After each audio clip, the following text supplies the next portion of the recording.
안녕하세요. 서울에서 교사로 일하고 있는 30대 여성입니다. 교사로 갓 부임했을 때가 엊그제 같은데 돌아보니 벌써 교사로 일한 지 6년이란 시간이 흘러 있네요. 그동안 참 많은 아이를 가르치며 알게 된 사실이 하나 있어요. 세상에는 완전히 악한 사람도 그렇다고 완전히 선한 사람도 없다는 것이죠. 아무리 아이들이라고 해도 자신의 이익을 위해서 순하기 짝이 없던 아이가 악한 행동을 하기도 하거든요. 상황에 따라 순식간에 달라질 수 있는 것이 사람이기에 그래서 더 사람이 무서워진 것 같습니다. 아무리 선한 사람이라 할지라도 언젠가 돌변해 사탄보다 악독한 행동을 할 수도 있으니까요. 저는 교직에 계시던 부모님의 영향으로 자연스럽게 사범대학교에 입학하며 선생님이란 직업을 희망하게 되었어요. 물론 여자가 갖기에 참 좋은 직업이란 것도 교사가 하고 싶은 수많은 이유 중 하나였지만 제일 큰 이유는 나로 인해 누군가가 깨달음과 가르침을 얻을 수 있다는 것이었는걸요. 그래서 대학 생활을 즐기기 바쁜 동기들과 달리 열심히 공부에만 매진할 수 있었던 거고요. 그리고 이런 노력 덕분인지 정말 감사하게도 저는 대학교를 졸업하자마자 임용고시에 합격해 꿈에 그리던 선생님이 될 수 있었답니다. 꿈에 그리던 교사가 되다니 참 믿기지 않았죠. 학교로 첫 발을 내디딜 때만 해도 무척 떨리고 두려웠지만 주변 선생님들께서는 가까운 동생을 대하듯 친절하게 대해주셨기에 걱정과 달리 금방 학교에 적응할 수 있었네요. 그중 교감 선생님께서는 저를 딸처럼 아껴주셨고, 저 또한 학생들에게 언제나 인자한 모습을 보이는 교감 선생님을 동경했어요. 학교 생활에 익숙해질 때쯤 교감 선생님께서는 선자리를 주선하겠다고 말씀하시더군요. 처음에는 거절했지만 교감 선생님께서는 좋은 짝이 될 거라고 말씀하시며 계속 밀어붙이셨기에 어쩔 수 없이 선자리에 나가게 되었습니다. 반강제적으로 나간 자리였지만 남자는 참 좋은 사람이었어요. 긴장한 나머지 음식을 엎은 실수를 저질렀음에도 남자는 오히려 저를 걱정하며 더러워진 원피스를 손수 닦아주었거든요. 그뿐만 아니라 작은 여행사 사업을 하는 남자는 경제적으로도 탄탄했기에 여러모로 남자에게 마음이 가게 되었죠. 남자 또한 저를 마음에 들어서 했기에 저희는 금세 진지한 관계를 갖게 되었고, 저희는 만난 지 1년 만에 백년가약을 올리게 되었답니다. 결혼 준비를 하면서 남편의 집에 가게 되었을 때 제일 놀란 것은 바로 교감 선생님께서 남편의 어머니였다는 것이었어요. 교감 선생님은 제 손을 잡으시며 눈물을 훔치셨죠. 예전부터 김 선생님을 마음에 두고 있었는데 드디어 우리 집 식구가 되다니 참 잘된 일이지 뭡니까? 다른 선생들도 우리 김 선생님을 며느리감으로 어찌나 탐내던지 그 모습을 보고 있자니 자꾸 마음이 급해져서 선자리도 밀어붙였는데 드디어 며느리가 되다니 기쁘기 그지없네요. 어머니, 말씀 낮춰주세요. 이제 제가 어머님 며느리가 되는데 자꾸 존댓말 써주시면 제가 어떻게 어머니를 편히 뵙겠어요. 그래, 우리 며느리가 그러자고 하니 내가 말을 놔야겠구나. 역시 교직에 몸담은 부모 밑에서 자란 우리 며느리는 말 한마디에도 귀품이 있구나. 이래서 윗물이 맑은 집 딸내미를 며느리로 들어야 한다니까.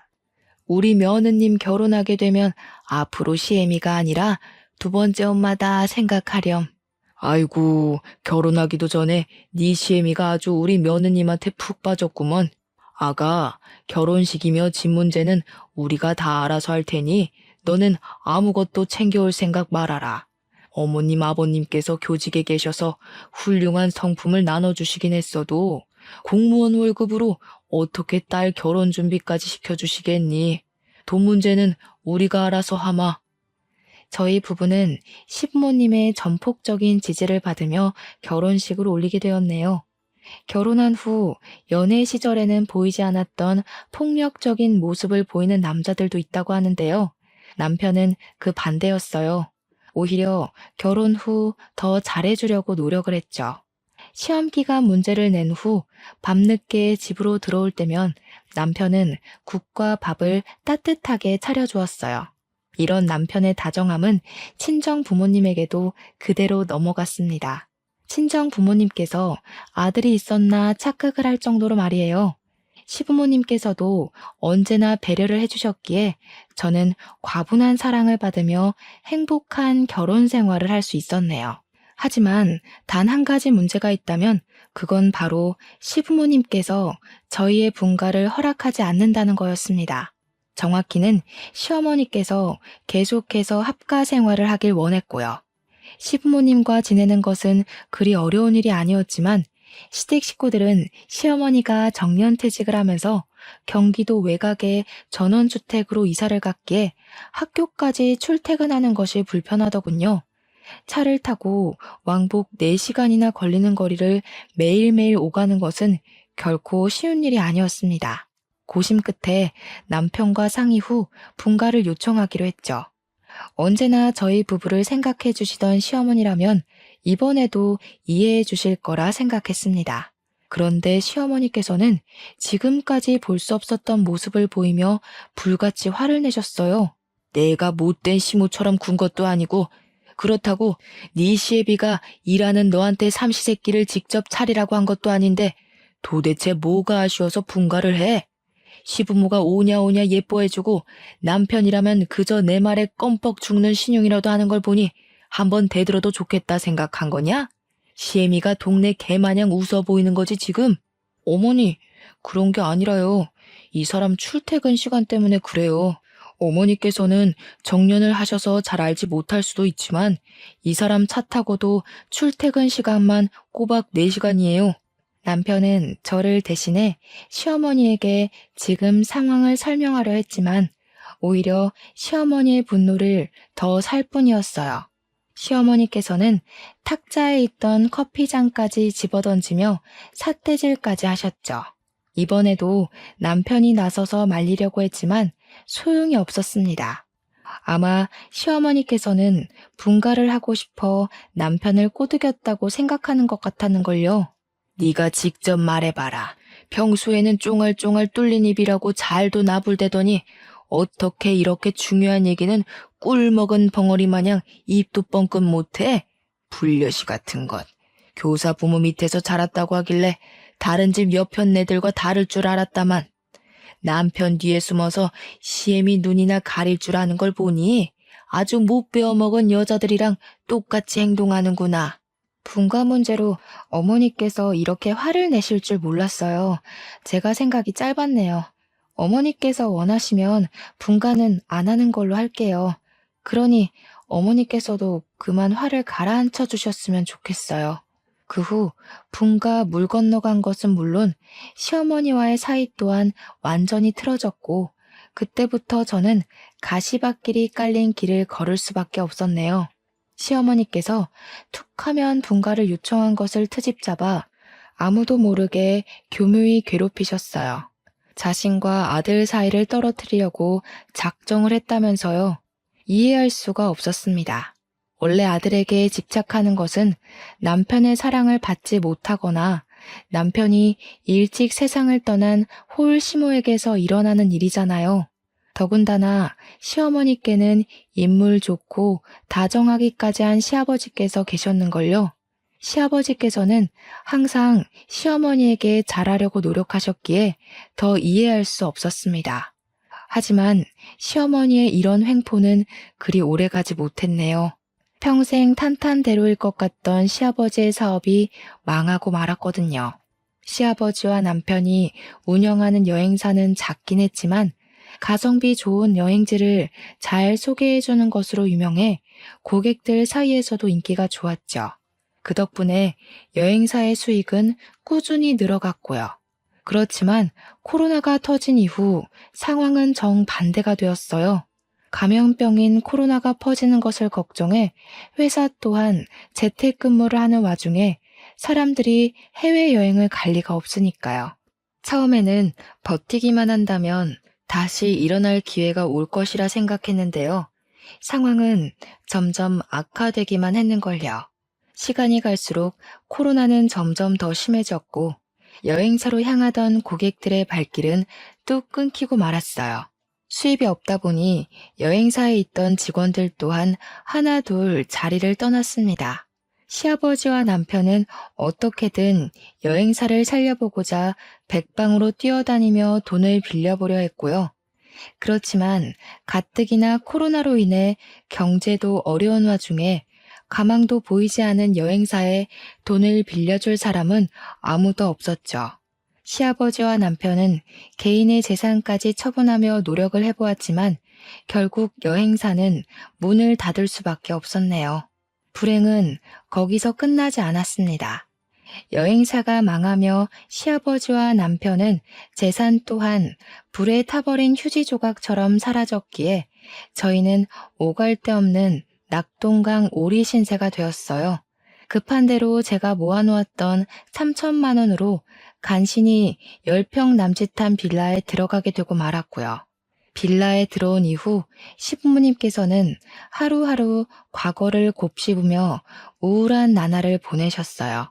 시아버지께서는 평소 드시지 않던 술을 드셨고 시어머니께서는 방에 틀어박혀 하염없이 눈물만 흘리실 뿐이었죠. 슬픔에 빠져 우울한 나날을 보내는 시부모님으로 인해 저는 어쩔 수 없이 가장의 역할을 해야 했습니다. 그래도 한 가지 다행인 것이 있다면 남편만큼은 제 편에서 가장의 역할을 나누기 위해 참 많은 노력을 했는걸요. 하지만 이런 노력과는 다르게 분야도 다르고 나이까지 많은 남편을 써주려는 회사는 한 군데도 없더군요. 남편의 취준 생활이 길어질수록 얼마 되지 않은 저의 월급은 고스란히 시댁 식구들의 생활비로 다 나가야만 했어요. 이런 상황을 알게 된 친정 부모님께서는 당장 이혼하라며 성을 내셨고요. 지금 너한테 딸린 애가 있는 것도 아닌데 뭐하러 남의 집에 돈까지 갖다 바치면서 살고 있어? 네가 그런다고 시댁 식구들이 너한테 고맙다고 인사라도 제대로 할 것 같아? 정신 차려 이거사. 아무리 잘해도 며느리는 며느리야. 네가 아무리 백날 첫날 잘하려고 해봐라. 네 시모는 우리 아들 뺏어간 며느리, 아들 키워준 시댁 식구한테 돈 쓰는 건 당연한 일이라고 생각할 거다. 괜한 헛짓하지 말고 지금이라도 갈라서 지금 나더러 집에 있는 남편이라도 버리고 제가라도 하라는 거야? 엄마는 어떻게 말을 그렇게 해? 명호 씨가 엄마한테 얼마나 잘했는지 벌써 잊었어? 우리 집에 아들 생겼다고 좋아하면서 단물 빨 땐 언제고 인제 와서 헤어지라는 이유가 뭐냐고. 세상에 어느 애미가 다 망한 시댁 식구들 뒷바라지 하는 딸년 꼴을 그냥 두고 봐. 이서방이 아무리 잘했다고 하면 뭐하냐. 앞으로 고생길이 훤히 열린걸. 너 계속 이서방이랑 살다간 죽을 때까지 얼마 되지도 않은 월급 시댁에 다 처박으면서 산입에 거미줄 칠 수도 있어. 아직도 애미 마음을 이렇게 몰라? 어머니께서는 당장 이혼하라며 성을 내셨습니다. 어머니의 마음을 모르는 것은 아니었어요. 어머니께서 모진 말을 한 것도 이혼하라 말을 꺼낸 것도 모두 딸인 제가 고생할 것이 염려되어 한 말일 테니까요. 어머니의 말씀처럼 이혼하지 않는다면 저는 평생 고생을 하며 살지도 몰라요. 하지만 그런데도 남편을 너무 사랑했기에 이혼하고 싶지 않았는걸요. 남편과 이혼을 하고 다른 사람과 살 바에는 차라리 평생 고생을 하더라도 남편의 곁에 남아있고 싶었죠. 하지만 세상에 곧 죽으라는 법은 없는 것처럼 시아버지에게 걸린 한 통의 전화로 인해 저희는 숨통이 트일 수 있었네요. 전화를 건 사람은 10년 전 시아버지의 도움으로 대학교를 졸업한 사람으로 이제는 어엿한 대표가 되어 있다고 하더군요. 대표는 코로나로 인해 마스크 사업이 크게 번창을 했다고 그러더라고요. 경제적으로 성공을 한 후 우연히 시아버지의 소식을 접하고 도움을 주기 위해 전화를 한 것이었어요. 대표는 시아버지와 남편을 불러 높은 연봉을 제시하며 자신의 회사에 취업할 것을 권유하셨습니다. 마다할 이유가 없었어요. 한 푼이 금한 상황에서 높은 연봉까지 제시했는데 안 갈 이유가 없잖아요. 시아버지와 남편이 일을 나간 후 집안은 전에 없던 활기가 돋아났습니다. 모든 것이 다 대표의 은덕 덕분이었죠. 대표는 남편뿐만 아니라 다른 직원들에게도 잘하려 노력을 하셨어요. 대표는 언제나 직원들을 가족 이상으로 생각하며 일을 한 대가를 감사하게 생각해 상여금이나 복지 같은 것을 두둑하게 챙겨주려 노력하셨거든요. 그런 대표의 모습을 가장 가까운 곳에서 지켜본 남편은 대표에게 존경하는 마음을 가지게 되었죠. 그 후 대표와는 가족보다도 더 가깝게 지내게 되더라고요. 가족 여행까지 같이 가면서 말이에요. 당연한 일이었습니다. 대표 덕분에 빌라 신세를 벗어났기에 은인과도 같은 존재였으니까요. 그렇게 2년이란 시간이 흐르고 그 사이 경제적으로 안정이 됨과 동시에 저희 부부는 드디어 분가하게 되었어요. 그 덕분에 저희 부부는 기다리고 기다리던 아이를 볼 수 있게 되었고요. 소중한 딸아이를 품에 안은 후 저희 부부는 좋은 부모가 되기 위해 애를 썼습니다. 시어머니 또한 딸아이가 태어난 후부터는 좋은 시어머니로서, 좋은 할머니로서 역할을 다하기 위해 힘을 써주셨어요. 여행사가 망한 후 온갖 고생을 겪으며 며느리였던 저에게도 가족으로서 든든한 동지애를 느꼈던 것이었겠죠. 언제나 좋은 모습을 보이려는 시어머니로 인해 저 또한 좋은 며느리가 되기 위해 노력했습니다. 일주일에 한 번씩 시댁을 찾아가면서요. 그런데 시댁에 자주 방문하다 보니 이상한 것이 한 가지 있더라고요. 시아버지께서 자꾸만 딸아이의 이름을 까먹는다는 거였죠. 우리 손녀 이름이 뭐더라? 나도 나이가 들었는지 자꾸 까먹게 되는구나. 예슬이잖아요. 아버지가 직접 지어주셨었는데 기억 안 나세요? 맞다. 우리 예슬이. 나도 늙기는 늙었나 보다.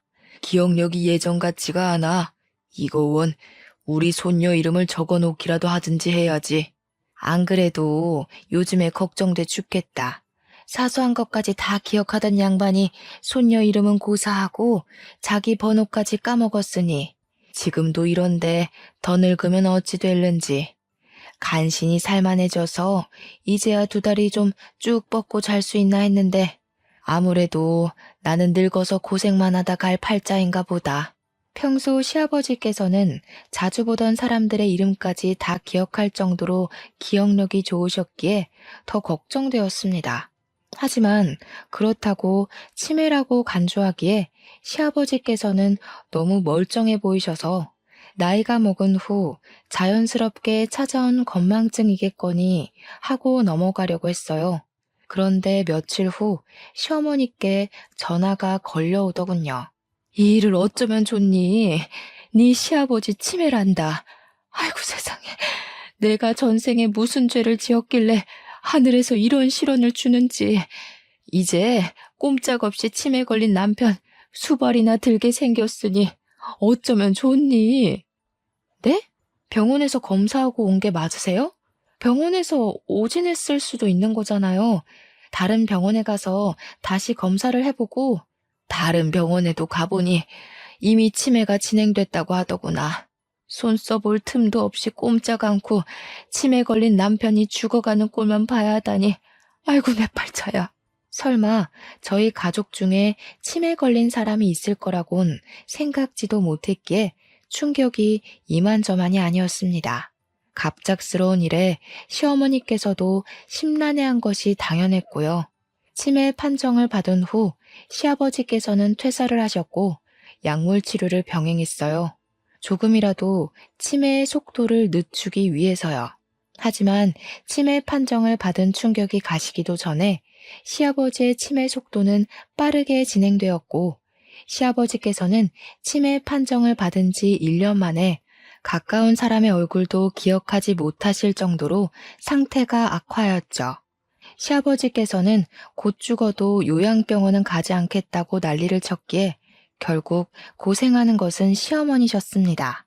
저희 부부가 도와드리려 하긴 했지만 시어머니께서는 그럴 때마다 자식들에게 손해를 끼치게 하기 싫다며 거부를 하셨는걸요. 시어머니께서는 시댁 일에는 관여하지 말라고 하셨지만 그럴 수가 없었네요. 이대로 있다간 시어머니가 스트레스로 먼저 쓰러지실 것 같다는 걸요. 발만 동동 구르던 차 대표는 남편의 출퇴근 시간을 조정해 주셨어요.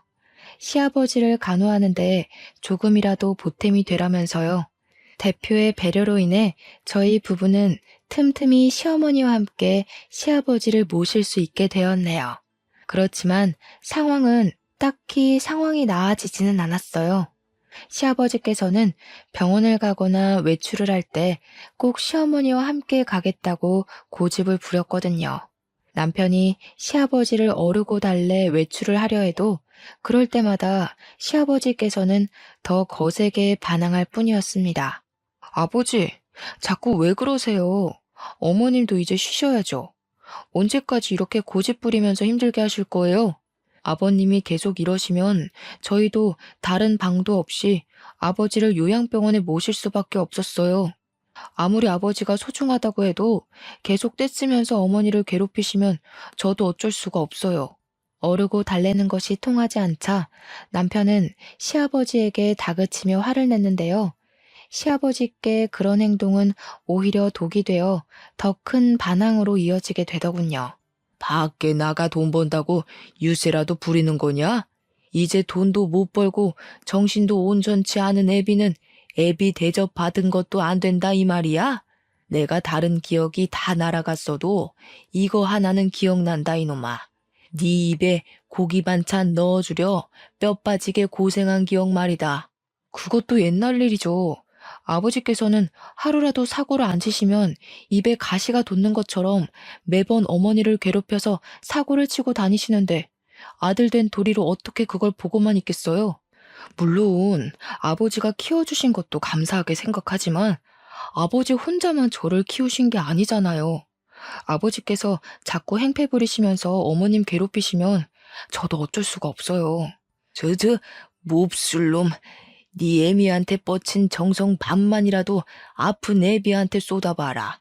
애비가 멀쩡히 살아있는 지금도 산송장 취급하며 제 애미만 운운하는데 병상에 누워있을 땐 얼마나 멸시하고 업신여길지 아주 훤히 보인다 보여. 자식놈한테 대우도 못 받고 산송장 취급받으며 눈칫밥 먹으며 살 바엔 차라리 자식놈 없는 셈 치고 사는 게 낫겠다. 지난날 너한테 쏟아부은 내 정성이 아까워. 자꾸만 억지를 부리는 시아버지로 인해 근심은 깊어져만 갔네요. 남편과 다툼이 있고 난 뒤 시아버지께서는 무력까지 사용하며 저희 부부를 경계하셨기에 저와 딸은 더 이상 시댁에 갈 수 없었고요. 시아버지의 고집이 날로 심해질수록 시어머니의 안색은 어두워지기만 했어요. 그리고 저희 부부가 시어머니의 건강 상태 걱정하던 중 일이 터지고 말았습니다. 시어머니가 가출을 하신 것이었죠. 아무리 전화를 해보아도 시어머니 주변 사람들에게 연락을 해보아도 시어머니의 행방을 아는 사람은 아무도 없었어요. 이틀이 지나자 시어머니에 대한 걱정은 돌덩어리처럼 늘어나기만 했죠. 혹시나 지금까지 시아버지에게 받았던 압박으로 인해 안 좋은 선택을 하실 수도 있는 거잖아요. 그런데 이런 시어머니의 행방은 예상치 못한 곳에서 풀려버렸네요. 시어머니를 찾는 시아버지로 인해 곤욕을 치를 때였어요. 대표는 남편에게 전화를 걸어 저희 부부가 보고 싶다고 하더군요. 늦은 밤이었는데도 말이에요. 저희 부부 둘 다 나가게 되면 시아버지를 돌볼 사람이 없었기에 일단 저만 나가서 대표를 보기로 했어요. 그리고 근처 카페로 가보니 놀랍게도 대표의 옆에는 시어머니가 앉아 계셨죠. 시어머니를 본 순간 대표의 앞이라는 것도 까먹고 큰 소리로 시어머니를 부르며 달려갔네요. 정말 시어머니께서 잘못된 선택을 하신 줄 알고 무척이나 걱정했었거든요. 어머니, 그동안 어디 계셨던 거예요? 명호 씨랑 제가 얼마나 걱정을 했는데요. 어머니가 잘못되기라도 했을까봐 일주일 동안 잠도 제대로 못 자고 어머니를 찾았다고요. 그래도 이제 됐어요. 어머니께서 멀쩡하시니 참 다행이에요. 안도의 한숨을 쉬며 옷소매로 눈물을 찍어내자 시어머니께서는 여전히 어두운 안색으로 입을 꾹 다물고 계셨어요. 그리곤 시어머니께서는 한참을 뜸들이다 간신히 입을 열었는데요. 시어머니 입에서 나온 말은 귀를 의심할 만큼 경악스러웠네요. 정신이 오락가락하는 남편 수발드는 것도 이젠 그만하고 싶다. 차라리 남편 버린 못된 마누라로 찍히는 게 낫지. 더 이상 치매 걸린 네 시애비 수발을 듣고 싶지 않구나. 사람들한테 치매 걸린 남편 수발 듣는 좋은 부인이라 입에 발린 소리 듣는 것도 싫고 다 늙어 내 인생 포기하고 사는 것도 싫어. 나도 이제는 새 사람 만나 평범한 사람들처럼 남편 밥 해주고 같이 잠들면서 평범하게 살고 싶구나. 어머니, 지금 재혼이라도 하겠다고 말씀하시는 거세요? 상대가 누구길래 이런 상황에서 재혼한다는 말씀을 하시는지. 시어머니께서는 옆에 있던 대표의 손을 잡으며 재혼을 하겠노라 말씀을 하셨어요. 대표와 시어머니가 재혼한다는 말을 들었을 때 그만 마시고 있던 커피를 뱉어낼 뻔했죠. 아무리 치매 걸린 시아버지가 싫다고 해도 어떻게 평소 가족처럼 지내던 대표와 재혼한다는 말씀을 하시다니요. 게다가 대표는 시어머니보다 10살이나 어렸는걸요. 두 분 모두 이해가 가지 않았어요. 치매 걸린 남편을 버리고 재혼을 한다는 시어머니도 젊은 날 자신을 도와주었던 사람의 아내와 결혼을 한다는 대표도 말이에요. 그러던 중 대표는 시어머니를 감싸며 모두 자신의 잘못이라고 말을 하더군요. 자신이 아주 오래전부터 시어머니를 짝사랑한 탓에 일어난 일이니 탓하려거든 자신을 탓하라고요. 물론 그동안 시어머니께서 시아버지로 인해 얼마나 고생했는지는 잘 알았어요. 하지만 그렇다고 해서 모두가 힘든 상황에 혼자만 살겠다고 재혼을 하다뇨.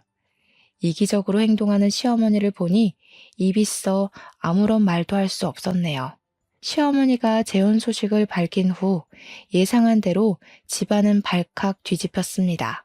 남편은 시어머니에게 큰 배신감을 느끼며 재혼을 반대했는데요. 시어머니께서는 꿋꿋하게 재혼하겠다는 의견을 굽히지 않으셨네요. 아버지가 정신이 온전치 않은 와중에 재혼한다는 것도 기가 막히는데 하물며 아버지랑 제일 가까웠던 사람이랑 새 출발을 하시겠다뇨. 그게 지금 말이 되는 소리라고 생각하세요? 차라리 모르는 사람하고 정분이 났다 말씀하셨으면 아버지 수발 드는 게 힘들어 그랬을 수도 있겠구나 했을 거예요. 근데 이건 아니죠. 어머니께서는 우리 가족들 생각은 안 하세요? 어떻게 다른 사람도 아닌 아버지한테 은혜 받은 사람이랑 제가라도 한다는 말씀을 하실 수 있으세요?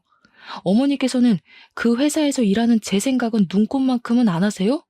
치매 걸린 시아버지도 모자라 새로운 시아버지를 두게 된 제 집사람 생각은요. 어머니께서는 정말 해도 해도 너무하세요. 자식놈이라고 하나 있는 게 어찌 이리 애미 마음을 몰라줘. 내가 그동안 치매 걸린 네 애비를 굶기기를 했냐? 아니면 병원을 안 가 마누라 된 도리를 안 하기라도 했냐? 나도 할 만큼 했어. 1년 동안 집에서 꼼짝도 안 하고 네 애비 옆에만 붙어 병시중만 들었다. 볼이 패이고 뼈가 앙상해질 정도로 지극정성을 다했다고. 네 눈에는 정신이 오락가락하는 네 애비만 보이고 끈떨어진 뒤웅박 신세인 애미는 보이지도 않어? 어머니는 아버지가 불쌍하지도 않으세요? 다 늙어서 치매 걸린 남편 수발이나 들다 세상 떠날 내 팔자가 더 불쌍하다. 앞으로 네 시애비랑 나는 아무 상관도 없으니 정 네 시애비가 불쌍하다면 직접 똥 수발이며 밥 수발이며 들면서 평생 살아라. 나는 더 이상 더러워서 그 짓거리는 못해. 시어머니께서는 그 후 저희 부부에게 보여주기라도 하듯 서둘러 대표와 살림을 합치시더군요. 대표는 어떻게 해서든 남편과 시어머니 사이를 화해시키려 애를 썼지만 이미 시어머니와 대표에게 실망할 대로 실망한 남편은 대표의 말을 들을 생각도 하지 않더군요. 계속해서 대표가 시어머니와 만나는 자리를 만들려고 하자 아예 회사를 그만두었고요. 대표의 얼굴을 보고 싶지 않다면서요. 그래도 양심의 가책은 있었는지 대표는 남자에게 경제적 지원을 해주려 했습니다. 하지만 남편은 이를 거부했어요. 그러자 대표는 저를 통해 매달 생활비를 지원하겠다는 의사를 밝혔죠. 대표님께서 어떤 마음으로 도움을 주시려는지 알지만 그래도 남편 몰래 대표님께 경제적으로 지원을 받을 수는 없어요. 하물며 대표님께서는 저희 시어머니랑 살림까지 합치셨는걸요. 그래도 어떻게 받아주면 안 될까요? 회사까지 그만둔 마당에 당장 마땅한 수입도 없을 텐데 직장 구할 때까지만이라도 받아줘요. 그래야 내가 마음이 편할 것 같아요. 요즘 명호 이사 생각 때문에 내가 밤에 잠도 제대로 못 들어서 그러는 거예요. 그러니 제발 명호 이사가 다시 직장을 구할 때까지만이라도 받아주세요. 대표가 간절히 말해오니 차마 거절을 못하겠더라고요. 사실 저희도 반토막이 난 생활비로 지내기 버거웠거든요. 그렇게 저는 남편 몰래 대표에게 생활비를 지원받게 되었네요. 회사를 그만둔 후 남편은 택시 운전사로 취업을 해 틈이 날 때면 시아버지를 찾아뵈며 돌봐드렸어요. 택시기사 일을 선택한 것도 시간 쓰기가 자유로워서 그런 것이었죠. 저 또한 퇴근하고 남편을 많이 도와주었지만 치매 병증이 심한 시아버지에게는 전적으로 시아버지를 돌봐드릴 간병인이 필요했는걸요. 저희 형편이 넉넉지 않았기에 단시간으로 일하는 간병인을 구하는 공고를 올리자 다행스럽게도 간병인은 금방 구해지더군요. 간병인은 저와 비슷한 30대로 치매 환자를 돌본 경험이 없는 것이 염려되었지만 걱정과는 달리 간병인은 시아버지를 잘 돌봐드렸습니다. 더불어 시아버지께서는 간병인을 잘 따르셨기에 저희는 간병인에게 감사한 마음을 가지게 되었죠. 간병인이 들어오고 나서 저희 부부는 남편의 권유로 제가 근무하는 학교와 가까운 곳으로 이사를 하게 되었어요. 시아버지의 거처 또한 저희 집과 가까운 곳으로 옮기게 되었고요. 시아버지를 돌보기에는 합가를 하는 것이 좋았지만 아무래도 어린 딸의 안전이 제일 중요하다 보니 어쩔 수 없이 분가를 한 것이었죠. 그래도 한 가지 다행인 게 있다면 시아버지께서는 딸아이에게만큼은 인자한 할아버지 때의 모습 그대로 딸아이를 예뻐해 주셨습니다. 그런데 저희 부부가 시아버지와 합가하지 않는다는 것을 알자 간병인은 먼저 나서 자신이 24시간 시아버지를 돌보겠노라 말을 해주더군요. 마땅히 지낼 곳이 없다면서 말이에요. 간병인에게는 그저 감사한 마음뿐이었죠. 돈을 조금 주는데도 불구하고 상주 도우미로 일해주겠다니요.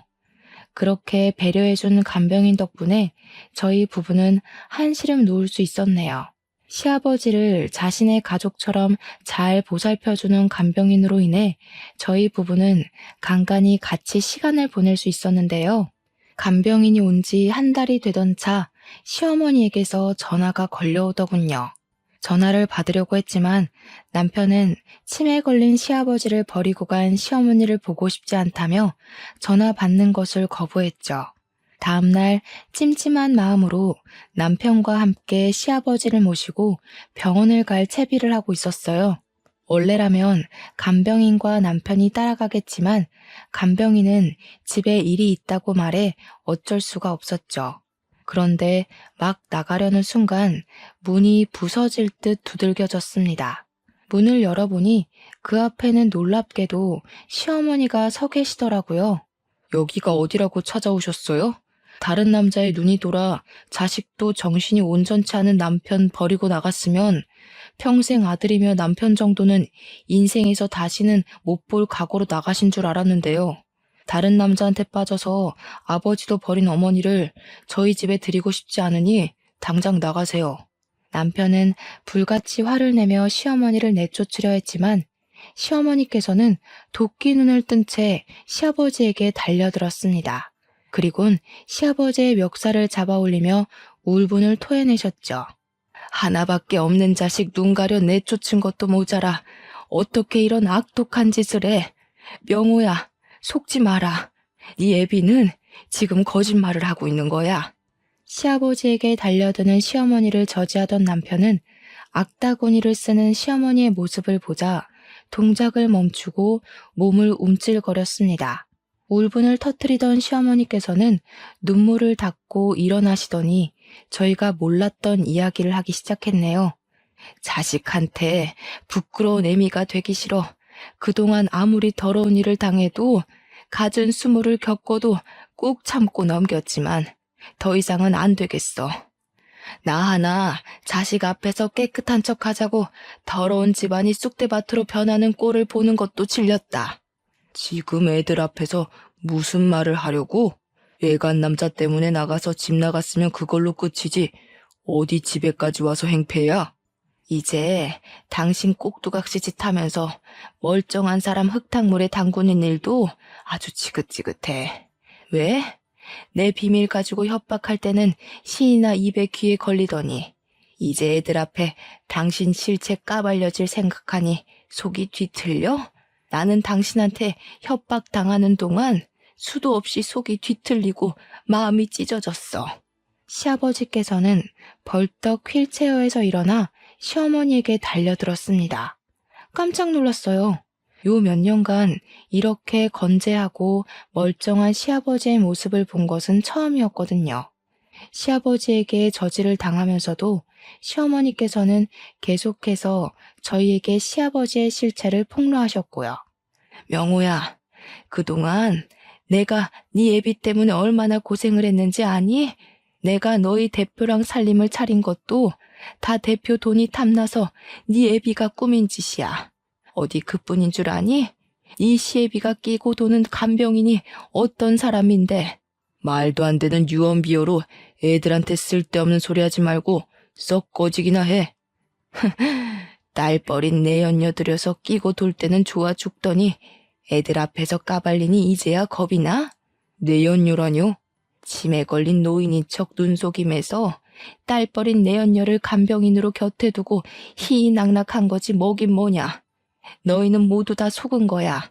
상상도 할 수 없던 간병인의 정체에 남편은 입을 닫고 뒤로 물러났어요. 깜짝 놀란 것이겠죠. 시아버지께서 치매에 걸린 노인인 척 연기를 했다는 것부터 믿을 수 없는 일 투성이더군요. 모든 것이 다 꿈같이 느껴질 정도로 말이에요. 더군다나 모든 것이 시아버지께서 내연녀와 풍족한 생활을 하기 위해 벌인 일이라니 믿을 수가 없었는걸요. 하물며 시아버지의 말이 맞다면 시어머니께서는 왜 말도 안 되는 시아버지의 요구를 들어주었는지 의문이 들더군요. 내연녀와 새살림을 차리겠다는 남편을 그냥 두고 볼 여자는 세상에 없는 거잖아요. 더럽게 유부남이랑 노란한 걸 걷어준 것도 모자라. 그 자식까지 먹여 살리려 해줬더니 이딴 식으로 내 뒤통수를 쳐? 차라리 못난 애미 되는 게 낫지. 당신 같은 악독한 사람 때문에 순진한 사람 등쳐먹는 짓은 더 이상 못해. 이 순간 제일 충격을 받은 사람은 남편이었습니다. 시아버지 말을 믿지 못한 남편이 재차 물으려 했지만 시아버지께서는 이미 집을 나간 후였어요. 집을 나간 시아버지께서는 다음 날이 돼도 집에 들어오지 않으셨기에 남편의 속은 시커멓게 타들어갈 뿐이었는걸요. 전날 있었던 충격이 얼마나 컸는지 한 번도 출근을 걸은 적 없던 남편은 택시 일까지 빼먹으며 꼬박 일주일 동안 집에 틀어박혀 입에 대지도 않던 술독에 빠져 살았습니다. 이런 남편이 걱정되었는지 일주일이 지나자 시어머니께서는 직접 저희 집에 방문하셨어요.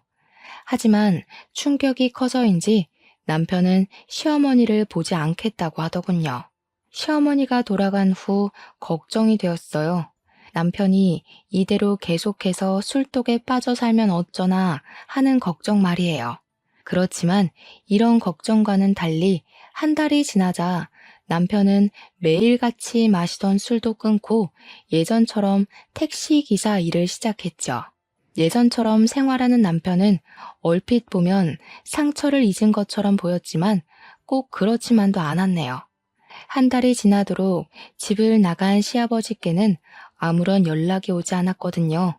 남편이 회복했다는 소식을 듣자 시어머니께서는 다시 저희 집으로 찾아오셨습니다. 이번에는 남편 또한 시어머니와 만나는 것을 거부하지 않았고요. 자리에 앉자 남편은 시어머니에게 왜 유부남과 부적절한 만남을 가져서 자신을 낳았는지 물어보았는데요. 시어머니께서는 피하지 않고 말씀을 해주셨네요. 처음에 만났던 그 사람은 나에게 유부남이었다는 걸 숨긴 채 만났어. 나와 결혼을 약속한 깊은 사이였는데 다른 사람과 인연을 맺었을 거라고는 상상도 못했지. 뱃속에 네가 생겼다고 하자 그 사람이 그제야 자기가 유부남이었다고 고백을 하더구나. 그 사람도 네 할머니도 뱃속에 있는 너를 지우라고 난리였지만 차마 나한테 찾아온 너를 지울 수가 없더구나.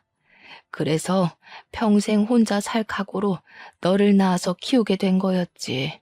그럼 말씀하신 대로 평생 혼자 사셨어야죠. 왜 애꿎은 아버지랑 결혼해서 이사다를 내셨어요? 나도 처음엔 평생 혼자 살 생각이었어. 근데 옆집으로 이사를 온 후 네 아버지가 계속 나를 따라다녔지. 사지를 털어놓고 나면 금방 물러갈 거라 생각했었는데 오히려 네 아버지는 다 이해할 수 있다며 오히려 결혼하자고 말하더구나. 너한테도 참 다정하게 구는 게 이 사람이라면 평생 같이 살며 모든 일이든 믿고 맡길 수 있다고 생각했어.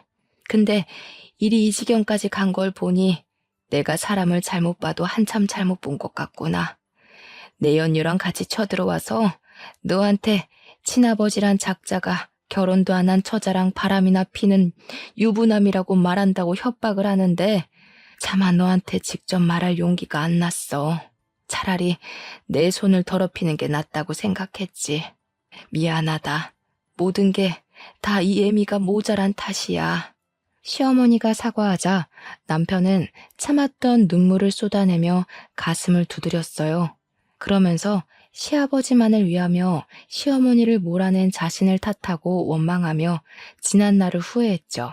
남편을 위해 잘못된 일이라는 것을 알면서도 어쩔 수 없이 나쁜 일에 가담을 한 시어머니도 숨겨졌던 친부의 존재를 알게 된 남편도 모두 가여워 가슴은 하염없이 미어져만 갔습니다.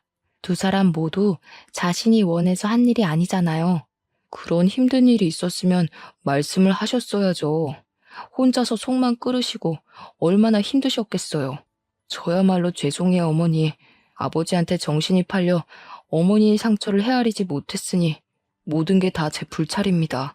모든 것을 알게 된 후 남편은 시어머니를 협박해 대표의 재산을 가로채려 했던 시아버지에게는 협박죄를, 그 옆에서 시아버지를 도왔던 내연녀에게는 혼인 파탄의 책임을 물어 위자료를 청구했네요. 증거가 명백했기에 시아버지와 내연녀는 빼도 박도 못하고 책임을 물어야 했고요. 뒤늦게 사태의 심각성을 알게 된 시아버지는 남편에게 애걸복걸하며 소송을 취하해달라고 빌었지만 이미 시아버지의 정체를 알게 된 남편에게 그런 애원이 통할 리가 없었죠. 진부도 버린 널 이날 이때까지 키운 게 바로 나다. 진부가 바람이나 피우는 몰상식한 사람인 걸 알았으면 피도 안 섞인 널 키워준 나한테 고마워해야지. 결혼한 주제에 다른 여자 끌어들여서 바람 피운 건 아버지도 마찬가지 아닌가요? 아니죠. 아버지는 돈 잘 버는 후배가 셈이나 어머니를 이용해서 협박까지 했으니 더 심할 수도 있겠네요.